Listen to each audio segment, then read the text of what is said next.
വിതച്ചതല്ലേ കൊയ്യൂ എന്ന് നമ്മൾ പലപ്പോഴും കേട്ടിട്ടുണ്ട്. നമുക്കൊരു ഗുണപാഠ കഥ കേൾക്കാം അല്ലേ? മാഷേ, ഭാര്യ ഗർഭിണിയാണ്. അല്പം കഴിഞ്ഞ് മതിയെന്ന് കരുതിയതാ. പക്ഷേ എവിടെയോ പാളിപ്പോയി. എന്തിനും ഉപദേശം തേടിയിരുന്ന മാഷിനോട് അയാൾ കാര്യം അവതരിപ്പിച്ചു. മാഷ് ഇമവെട്ടാതെ അല്പനേരം അയാളെ തന്നെ നോക്കിയിരുന്നു. അയാൾ തുടർന്നു. ഇത് 6ാം മാസമായി. എനിക്കാണെങ്കിൽ ലീവ് എടുക്കാനും പറ്റുന്നില്ല. അവൾ ഒറ്റയ്ക്കാകുമല്ലോ എന്ന ആദിയാണ് എനിക്ക്. മാഷ് പരിഹാരം പറഞ്ഞു തുടങ്ങി. നിങ്ങൾ ഒന്നുകൊണ്ടും പേടിക്കേണ്ട, ഒരു പാക്കേജ് ഉണ്ട്.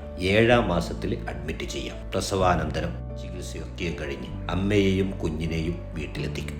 അഡ്രസ്സും ഫോൺ നമ്പറും തരാം, വിളിച്ചുറപ്പിച്ചോളൂ. മാഷോട് നന്ദിയും യാത്രയും പറഞ്ഞ് അയാൾ ഇറങ്ങി നടന്നു.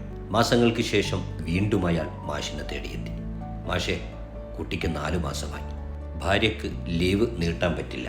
എനിക്കാണെങ്കിൽ ജോലി തിരക്കും. മാഷിന് കാര്യം മനസ്സിലായി. മാഷ് അതിനും പരിഹാരം പറഞ്ഞു. 3 വയസ്സ് വരെ കുട്ടിയെ നോക്കുന്ന ഒരു പാക്കേജ് ഉണ്ട്.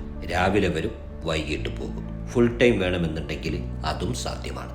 ഫോൺ നമ്പർ എഴുതി വാങ്ങി അയാൾ വളരെ സന്തോഷത്തോടെ തിരിച്ചുപോയി. 3 വർഷങ്ങൾക്ക് ശേഷം അയാൾ വീണ്ടും മാഷിനെ തേടിച്ചെന്നു. മാഷെ, കുട്ടിക്ക് വയസ്സ് 3 കഴിഞ്ഞിരിക്കുന്നു. ഞങ്ങൾക്കാണെങ്കിൽ ജോലിഭാരം കൂടുതലായതുകൊണ്ട് നിന്ന് തിരിയാൻ സമയമില്ല. എൻ്റെ കുഞ്ഞിൻ്റെ വിദ്യാഭ്യാസം.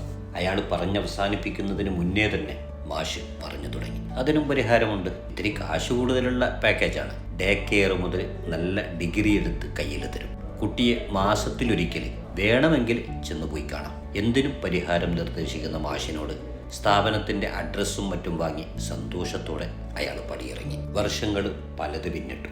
മാഷിനെ അന്വേഷിച്ച് ഒരു യുവാവ് കടന്നു വന്നു. മാഷിന് കാഴ്ചക്കുറവും ഓർമ്മക്കുറവും ബാധിച്ചിട്ടുണ്ട്. എങ്കിലും ചോദിച്ചറിഞ്ഞപ്പോൾ അയാളുടെ മകനാണെന്ന് മാഷിന് മനസ്സിലായി. പപ്പ മാഷിനെ കുറിച്ച് എപ്പോഴും പറയാറുണ്ട്, എൻ്റെ വളർച്ചയുടെ ഓരോ ഘട്ടത്തിലും മാഷാണ് പോംവഴി പറഞ്ഞു കൊടുത്തതെന്ന്.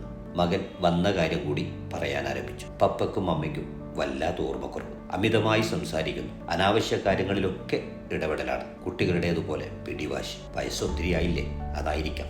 പക്ഷേ എനിക്കാണെങ്കിൽ തീരെ തിരക്കൊഴിഞ്ഞ നേരമില്ല. കൂടാതെ ഭാര്യയ്ക്കും ജോലിയുണ്ടല്ലോ. പിന്നെ പപ്പയുമായി ഒത്തുപോകാൻ അവൾ ഒരുക്കവുമല്ല. മാഷിന് ചെറുപ്പക്കാരൻ്റെ വരവിൻ്റെ ഉദ്ദേശം മനസ്സിലായി.